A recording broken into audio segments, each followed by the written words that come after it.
গুরুত্বপূর্ণ কয়েকটা কথা বলে নিচ্ছি। আপনারা এখানে বিভিন্ন দল ও মতের লোক আছেন না? আপনাদের মধ্যে দলাদলি আছে? আছে এখানে আছে দলাদলি? কেন নাই? আমাদের এখানে একটাই পরিচয়, আমরা মুসলমান। আমরা কি? আমরা কি? আমাদের এইটা পরিচয়, আমরা মুসলমান। এটা আমাদের প্রিন্সিপাল আইডেন্টিটি। আমাদের বড় পরিচয় এটা নয় আমরা বাঙালি বাংলাদেশি। আমাদের বড় পরিচয় আমরা উম্মতে মুহাম্মদী। আপনাদেরকে আমার অনুরোধ, তিনটা মৌলিক স্বার্থে এক হইতে হবে। কয়টা? ইসলামের সুমহান স্বার্থ রক্ষায় ঐক্যবদ্ধ হতে হবে, মুসলমানদের মৌলিক দাবিগুলো আদায় এক হইতে হবে, আর বাংলাদেশের স্বাধীনতা রক্ষায় এক হইতে হবে। যে এক না হন, 6 মাস আগে আব্বাসী যা বলেছে, সেনাপ্রধান গতকাল তা বলেছে। আজকে সেনাপ্রধান বলেছে আপনারা যদি ঐক্যবদ্ধ না হন সার্বভৌমত্ব হারাইতে পারেন। আর আমি 6 মাস আগে বলে রাখছি 3টা প্ল্যান চলতেছে বাংলাদেশে। প্ল্যান এ বর্তমান সরকার, plan B martial law, plan C civil war. তারপর স্বাধীনতা হারাই ফেলবেন। অতএব দেশের স্বাধীনতা রক্ষায় এক থাকতে হবে। কটা স্বার্থে? আমাদের এই 3টি স্বার্থের বিরুদ্ধে বাংলাদেশে চক্রান্ত করে যাচ্ছে 3টি অমুসলিম সম্প্রদায়। কয়টি? তার মধ্যে সবচেয়ে জঘন্য হচ্ছে কুখ্যাত কাদিয়ানি সম্প্রদায়। নিঃসন্দেহে তারা কাফের এবং অমুসলিম। তাদেরকে যারা কাফের বলবে না তারাও কাফের, কারণ তারা আল্লাহর আখির নবী মুহাম্মদ সাল্লাল্লাহু আলাইহি সাল্লামকে আল্লাহর শেষ নবী হিসেবে বিশ্বাস করে না। চিল্লায় বলেন নাউজুবিল্লাহ। তারা কি? চিল্লায় বলো, তারা কি? তাদেরকে যারা কাফের বলবে না তারা কি? কিন্তু মানুষকে ধোঁকা দিতে তারা মুসলমানদের মতো দাড়ি রাখে, টুপিও লাগায়, নামও রাখে। তাই বলে কি মুসলমান হবে? দাড়ি রাখলে কেউ যদি মুসলমান হতে পারত তো রবীন্দ্রনাথ ঠাকুরের চেয়ে বড় মুসলমান কে হইতো? সে কি মুসলিম ছিল না অমুসলিম? টুপি লাগালে মুসলমান হওয়া যায়? ভারতের পার্লামেন্টে দেখবেন হিন্দু এমপিরাও টুপি লাগায়। তাই বলে তারা কি মুসলিম হবে? নাম রাখলে মুসলমান হওয়া যায়? কথা বলে না। এক শয়তান বোতলে পেশাব করে উপরে নাম দিছে শরবত, ওটা কি শরবত হবে?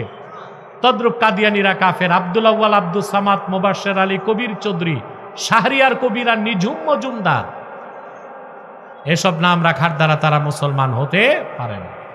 আমার ভাইয়েরা, আমার বন্ধুরা, আমার আল্লাহ ও নূর নবীজি আমার মুহাম্মদ মুস্তাফা সাল্লাল্লাহু আলাইহি ওয়াসাল্লামের ইসলাম ও কোরআনের হাজার হাজার হাজার বছর পরে বর্তমান ভারতের কুখ্যাত পাঞ্জাবের কুখ্যাত গুরুদাসপুরের কুখ্যাত কাদিয়ানে ইংরেজ আমলে এক শয়তান নিজের নবী দাবি করছে।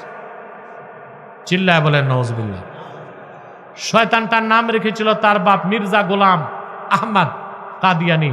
সাবধান, তাকে গোলাম আহমদ বলা যাবে না, কারণ গোলাম আহমদ অর্থ আহমদ এর গোলাম। কোন কাফের কোনোদিনও গোলাম আহমদ এর গোলাম হতে পারে না। আর কাদিয়ানের কাজ্জাব ছিল শেষ দরজার কুখ্যাত কাফের। সে গোলাম আহমদ এর গোলাম ছিল না, সে ছিল কুখ্যাত শয়তানের কুখ্যাত গোলাম। কাদিয়ানের কাজ্জাব মিথ্যানবতের দাবিদার, ইংরেজদের পা চাটা গোলাম মির্জা গোলাম শয়তান কাদিয়ানির উপর গজব এসেছে 1908 সালে। যখন গজব এসেছে, কাদিয়ানের কাজ্জাব মিথ্যানবতের দাবিদার মির্জা গোলাম শয়তান কাদিয়ানি 1908 সালে ধ্বংস হয়ে কুখ্যাত জাহান্নামের কুখ্যাত কুকুরে পরিণত হয়েছে। তার অনুসারীরা ধ্বংস হয়েছে। বর্তমানে কিছু কাদিয়ানি বাংলাদেশে আছে। ইতিমধ্যেই তারা 100 উপাসনালয় করে ফেলছে বাংলাদেশে। কত? নাম পরিবর্তন করে করে তারা নিজেদের মিথ্যা পরিচয় দেয়। কখনো নিজেদের পরিচয় দেয় আহমদি জামাত, কখনো বলে আহমদিয়া জামাত, কখনো বলে আহমদি সম্প্রদায়, কখনো বলে আহমদিয়া সম্প্রদায়, কখনো বলে আহমদি মুসলিম জামাত, কখনো বলে আহমদিয়া মুসলিম জামাত। সাবধান, যত কাদিয়ানি ছিল আছে থাকবে, তারা কেউ আহমদি জামাত নয়, আহমদিয়া জামাত নয়, আহমদি মুসলিম জামাত নয়, আহমদিয়া মুসলিম জামাত নয়, আহমদি সম্প্রদায় নয়, আহমদিয়া সম্প্রদায় নয়, তারা শয়তানি জামাত, কুখ্যাত জাহান্নামের কুখ্যাত কুকুরের দল। আমাদের সকল দলের একটাই দাবি, অনতিবিলম্বে স্বাধীন বাংলায় শয়তান কাদিয়ানীদেরকে রাষ্ট্রীয়ভাবে অমুসলিম ঘোষণা করতেই হবে। এই দাবি আদায়ে যদি জানমাল দিতে হয়, কারা কারা প্রস্তুত আছেন হাত তুলে দেখান।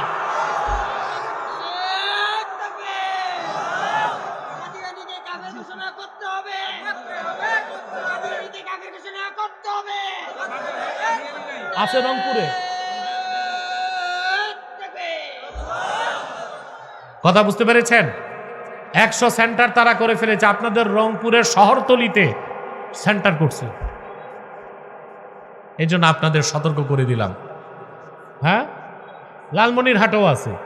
তো তারা তাদের উপাসনালয়কে মসজিদ বলে, তাদের উপাসনালয়কে মসজিদ বললে আপনাদের ঈমান থাকবে? হিন্দুদের উপাসনালয় কি? মন্দির। খ্রিস্টানদেরটা কি? গির্জা। বৌদ্ধদেরটা কি? প্যাগোডা। কাদিয়ানীরা তো তাদের চেয়ে বড় কাফের, তাদের উপাসনালয় মসজিদ হতে পারে না, ওইটাও শয়তানি আস্তানা। আপনারা তাদেরকে অর্থনৈতিক সহযোগিতা করবেন না। করবেন? করেন? জি করেন। প্রাণ কোম্পানির যত জিনিস তাদের, সেজান কোম্পানির জুস তাদের, আর FL এর পণ্যগুলো তাদের, প্রথম আলো নামের প্রথম অন্ধকার পত্রিকা তাদের। বাংলাদেশে যদি সিভিল ওয়ার হয় তার জন্য দায়ী থাকবে প্রথম আলো। আমার অবাক লাগে, পিনাকি ভট্টাচার্যের মতো একজন সনাতন ধর্মের লোক প্রথম আলোর বিরুদ্ধে যে বাংলাদেশে একটা জনমত তৈরি করেছে, কোন আলেমও এইভাবে বাংলাদেশে করতে পারে নাই। আর আমরা তো বহু আগ থেকে বলে আসতেছি, এই প্রথম আলো, ডেলি স্টার, কালের কণ্ঠ, এগুলো তাদের। এগুলো ধরবেন না, কিনবেন না, বেচবেন না। মনে থাকবে মুসলমান? প্রাণ, সিজান, RFL এর পণ্যগুলো ধরবেন না, কিনবেন না, বেচবেন না, নৈতিক দায়িত্ব হিসেবে মনে থাকবে। আরেকটা মুসলিম সম্প্রদায় যাদের কথা আগেও বলেছি, ইসাই জামাত, তারা আমাদের 3টা স্বার্থের বিরুদ্ধে কাজ করছে। তাদের মাস্টার প্ল্যান হচ্ছে খ্রিস্টান ইসাই জামাতের ও অন্যান্য খ্রিস্টান মিশনারিদের, যারা প্রচুর টাকা দিয়ে খ্রিস্টান বানাচ্ছে, তারা চাচ্ছে বাংলাদেশের পার্বত্য অঞ্চলটা আলাদা করে একটা খ্রিস্টান রাষ্ট্র বানাবে। এটা তাদের একটা মাস্টার প্ল্যান। আমি এই কথা বলেছি 10 বছর আগে, হাসিনা পতনের 3 মাস আগে কথাটা বলছে, কিন্তু লেডি আগে তো শোনো নাই, যখন শুনছো তখন আর টাইম নাই, তখন আর টাইম নাই। এক কাপড়ে দেশ ছেড়ে ভাগতে হয়েছে। আলেমরা তোমার শত্রু ছিল না, কল্যাণ চাইতো, আর আলেমদেরকে নির্যাতন করছো, নিপীড়ন করছো, মিথ্যা মামলা দিচ্ছ, অত্যাচার করছো, আয়না ঘরের মতো একটা নিকৃষ্ট জায়গায় রেখে যে নির্যাতন মানুষকে তুমি করেছো। Genghis Khan, Hulagu Khan, Ayub খানও মানুষকে এইভাবে কষ্ট দেয় না। সে খেসারত তোমাকে দিতে হচ্ছে, ঠিক কিনা? তো শুনছে তখন, যখন আর করার কিছু। তা আপনি কি চান বাংলাদেশের স্বাধীনতা নষ্ট হোক? খ্রিস্টান মিশনারির কাজই হচ্ছে এটা, খ্রিস্টান সংখ্যা বাড়াচ্ছে। পূর্ব তিমুর, ইন্দোনেশিয়ার পূর্ব তিমুর, খ্রিস্টান সংখ্যা বেড়ে গেছে, ওরা কিন্তু স্বাধীন করে ফেলছে। ভারতের মণিপুর, খ্রিস্টান সংখ্যা বেড়ে গেছে, যে কোনো দিন শুনবেন মণিপুর স্বাধীন, খ্রিস্টান রাষ্ট্র হবে। সুদানের দারফুর, খ্রিস্টান সংখ্যা বেড়ে গেছে, এখন এটা স্বাধীন হয়ে খ্রিস্টান রাষ্ট্র হয়েছে। খ্রিস্টান মিশনারি কাজ করছে, খ্রিস্টান সংখ্যা বাড়াচ্ছে। শুধু ধর্মীয় কারণে না, গ্লোবাল পলিটিক্সের মধ্যে পশ্চিমাদের একটা চক্রান্ত হচ্ছে। তারা চাচ্ছে দক্ষিণ পূর্ব এশিয়ায়, দক্ষিণ পূর্ব চীন সাগরের পাশে একটা খ্রিস্টান রাষ্ট্র হোক। এটা তাদের একটা কৌশল। আপনি কি তা হতে দিবেন? সেজন্য ইসাই জামাত আর খ্রিস্টান মিশনারির বিরুদ্ধে ঐক্যবদ্ধ হবেন। কথা বলে না। আর তাদেরকে সহযোগিতা করছে যে লামাযহাবীরা, এদেরকে আপনাদের লাগাম টেনে ধরতে হবে। পারবেন না ইনশাআল্লাহ? আর একটি অমুসলিম সম্প্রদায় মারাত্মক বেড়ে গেছে, ফেতনাবাজ, এটা হচ্ছে হিজবুত তাওহীদ। শুনছি রংপুরের মানুষ কিছু দিছে থেরাপি। কোথায় জন্য দিছে? পীরগাছায়।